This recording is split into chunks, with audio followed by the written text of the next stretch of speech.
Hello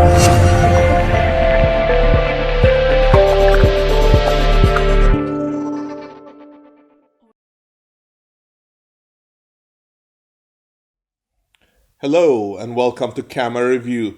Today we are looking at Sigma's 135mm f1.8. This is part of the art series of lenses, and recently someone asked me if I could compare it with the Canon's f2, which is 135mm. If you are in the market and looking for these telephoto lenses, I seriously will ask you to consider looking at different options that are in the market. And this Sigma is one of those options. The reason I say this is if you look at the design of the new Sigma lens compared to what the Canon has been producing for years, you're going to see significant differences. One of them is the construction.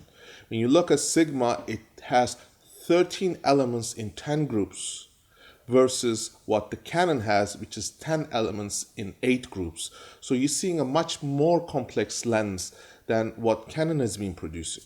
Also, you look at the weight of this lens, the Sigma, it has a weight of almost 2.5 pounds. So we're talking about 1,130 grams versus 750 grams. So there's a considerable weight difference, and that is because there is more optics that has gone into production of a Sigma lens.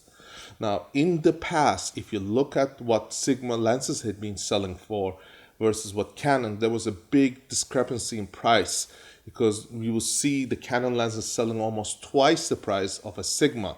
But here we're seeing something very unique. This lens from Sigma is $1,400 versus $1,000. Now, I'm talking about the New York prices. This is the price without tax. So these two lenses, we're seeing there's a significant difference of almost $400.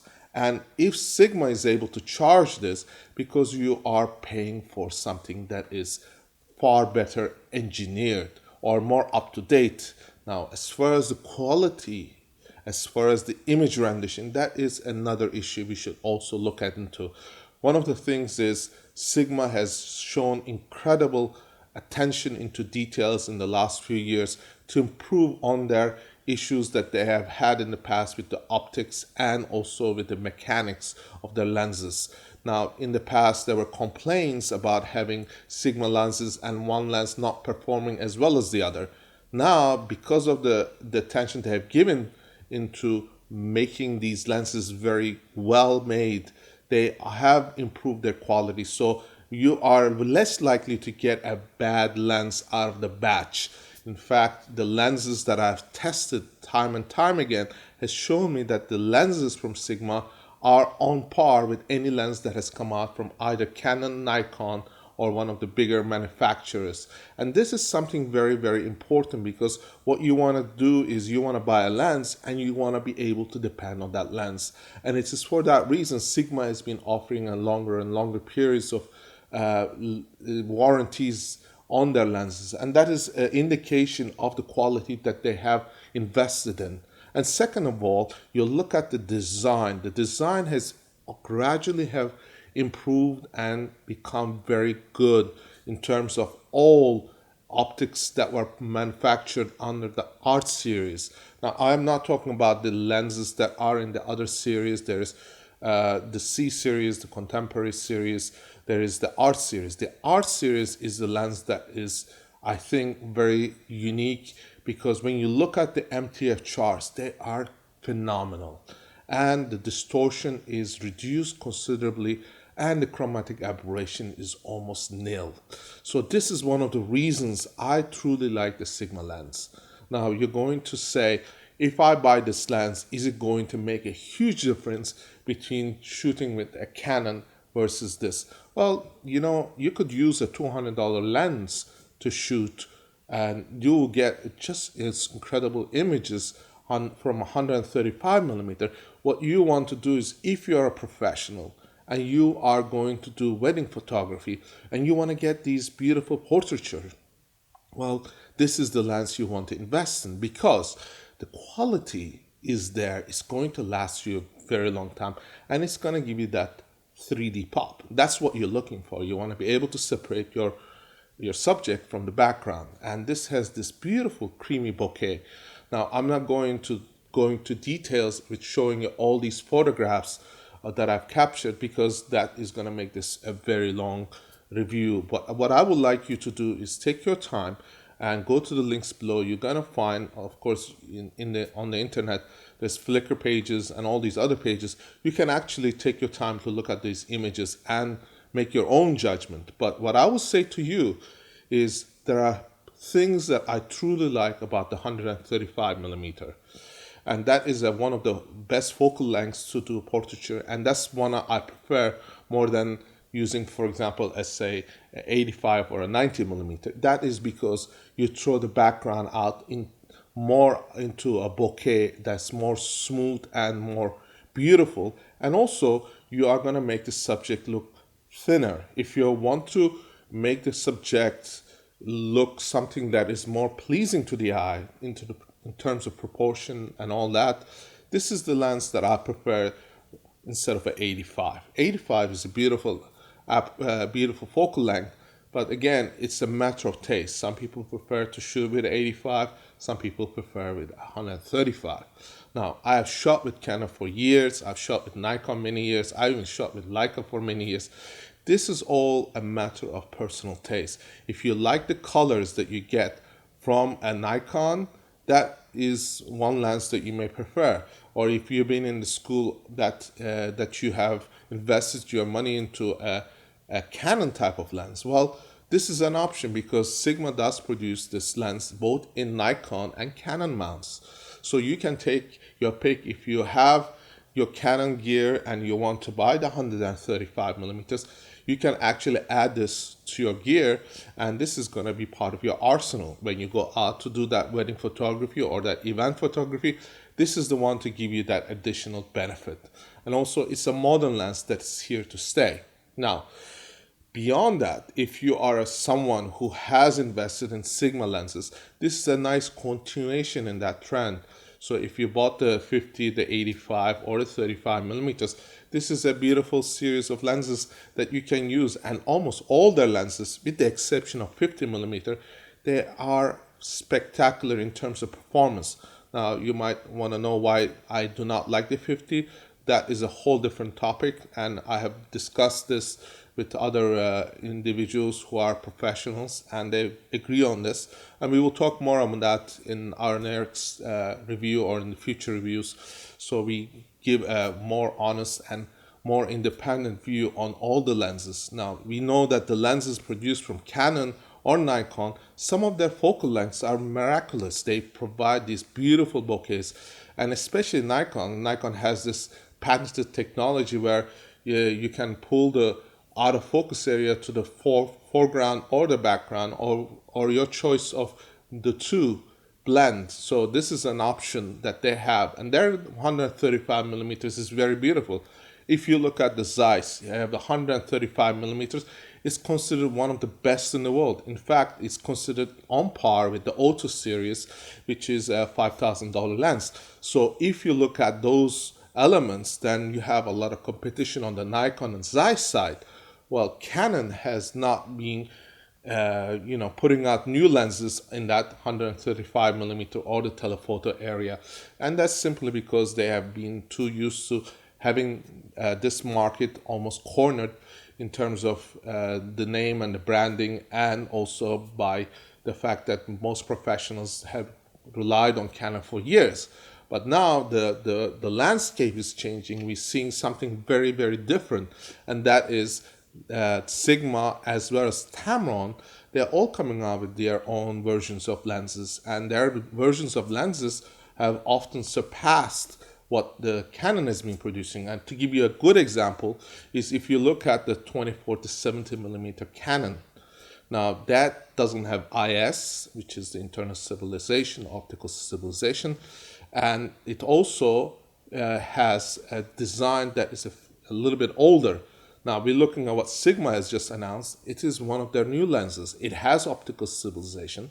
And then Tamron comes along and they have optical stabilization. Also, their lens design is very good because you look at the MTF charts, the distortions, and you look at other elements, you're seeing they're bringing a lot of heat on Canon. And Canon, of course, has to go into their next version. And what has happened is as soon as Sigma released their 24 to 70 millimeter lens, we automatically saw on the next day the price of Canon's 24 to 70 millimeter dropped by $200. So what does that tell you? It tells you that the lens market is heating up, and it's considered to be the most competitive area when it comes to the portraiture lenses like the 135 millimeter and the 24 to 70 millimeter, which is some of the most commonly used lenses in the market. So this is something that Canon has to deal with and something that they have to improve upon. Now, Canon has not made any announcements or have not released any information on producing a new 135 millimeter, and I certainly don't think that they will be doing it anytime soon. But I do feel that they will probably need to come out with a new optically stabilized 135 millimeter in the next 2 to 3 years. Now, if everything else remains the same, what we'll see is the market share is going to change dramatically, with Sigma and Tamron holding a more formidable portion of the market, and that is going to, of course, make Canon improve their lenses and invest more in their technology. Now, what I do like about the Canons is because they have had this know-how and they have been producing lenses for a very long time. They have a very beautiful natural skin tones, and that's one of the things that I do like about the Canon lenses. However, when it comes to the bokeh, the rendition, the sharpness, and also the fall off, which is from the in focus to out of focus area, they are not on par with neither the Zeiss or the Sigmas that have been released in the recent period of time. And that is for that reason that I feel that some of the lenses that are the forte or the strong points of Sigma are the ones that people can invest in. And this is one of those lenses, the 135 millimeter, also the 85 millimeter. And also something very important to point out is that the Sigma is f1.8, not f2. So there is a slight advantage in terms of being able to get a little bit more light gathering capabilities. At the end of the day, it's not going to make a huge difference, but it's still there. It's a step in the right direction. It's like the people who run the 100-meter dash. If they are able to improve that on that incremental thing, then more people are going to try to break that barrier. And the F2 has been the barrier for many, many years, with Zeiss and Nikon, Canon all producing their lenses at f2. Now we're seeing it break down that barrier to go into f1.8. We probably will see sometime in the next 5 years that f1.4 might come in handy for professionals. And I don't know if the professionals will need that f1.4, but it will be optional. It will be out there.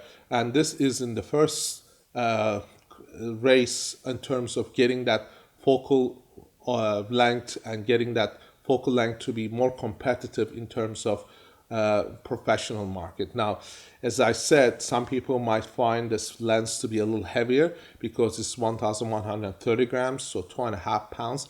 So if you are going to use this in studio, this is a great lens. You don't have to worry about it. But if you are a photographer and you are out on the field and you're photographing, that weight might weigh you down. But for that exchange, you are getting a better lens. You are getting a better technology. And of course, in the next year or so, we're going to see more people buying Sigma lenses and investing into Sigma lenses. And that's going to change much of the way that we are accustomed to buying lenses. Because in the past, we always wanted, as professionals, reliability. And Canon and Nikon had been delivering that reliability. But what we have seen is like camera companies like Nikon have shifted out their production of some of their lenses into China and Thailand. And what we're seeing is the quality has dropped. And the quality was one of the main factors that made these lenses so attractive. even though we were paying $2,000 to $3,000 sometimes for some of these lenses. Here again, we're looking at Sigma, and those lenses are produced in Japan. Now, I see it as a mentality issue. If you are Japanese, you know that you are honoring your work, and you're honoring your the product by investing and making sure that it's of high quality. And that attitude translates to a better lens, better production. And you see all the people who are working in production, design, and engineering of this coming together to produce a lens that is truly unique. Now, we have seen Canon and Nikon shifting their production outside of Japan for cost purposes, and of course they get a higher margin of profit. But yet, look at what Nikon has been having. They're having issues because they are, first of all, not delivering the quality that they used to, and for both mechanically and optically. And more importantly, they are not making investments into research to produce better and better lenses. And more certainly, they are not investing into making their cameras more competitive in the market by including, for example, video capabilities or more functionality. And on the other hand, we're seeing Sony, for example, coming out with lenses that are produced by Zeiss, which is one of the oldest manufacturer of lenses, and bringing their technology, their know-how into making these cameras more competitive. So we are seeing a major change in the landscape of these lenses. And 135 millimeter, whether you're looking at Zeiss's or you're looking at Sony's production, or if you're looking at Nikon's, you're going to see that their lenses are very solid. Canon has been, again, a little bit behind in this, and I'm hoping they will change this. But Sigma is the lens to go for if you're in the market. And I personally think that if you are either owner of Nikon or Canon, at least give it a try. See how it performs, see how it delivers the images you would want to have. And if that is one thing that appeals to you, by all means, it's the lens to purchase.